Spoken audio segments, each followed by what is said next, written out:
Today we're making a small batch of soft, buttery, and completely irresistible chocolate chip cookies. These chocolate chip cookies are some of the best chocolate chip cookies I've tasted, and you will love them.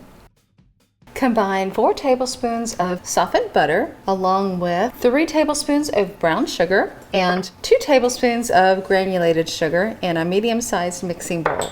Beat on medium speed with an electric mixer until well combined, which takes me about 1 minute. So what we've done here is we've creamed the butter and sugar together. Doing this adds pockets of air that aerate the batter. These air pockets puff up the cookies as they bake, which makes them lighter. To cream butter properly, the butter has to be soft, not melted. To get perfectly softened butter, just leave the butter on your counter for 30 minutes before you want to use it.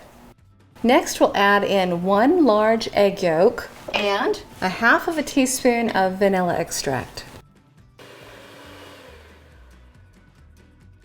In a separate small bowl, stir together 1/2 cup of all-purpose flour, 1/4 teaspoon of baking soda, 1/8 teaspoon of salt, and 1/4 teaspoon of cornstarch. And this is my secret ingredient for making soft, fluffy chocolate chip cookies.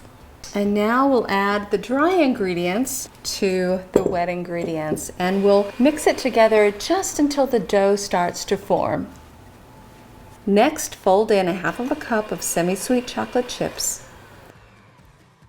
Line a baking sheet with parchment paper or use a silicone baking sheet. Scoop the dough and place them on the baking sheet roughly 2 inches apart. Roll the dough into balls. Bake for 8 to 10 minutes or until the edges are very lightly browned. The center of the cookies should look slightly underbaked. Okay, we're going to allow the cookies to cool on the baking sheet for about 5 minutes before we transfer them to a cooling rack. You are really going to love these. Trust me.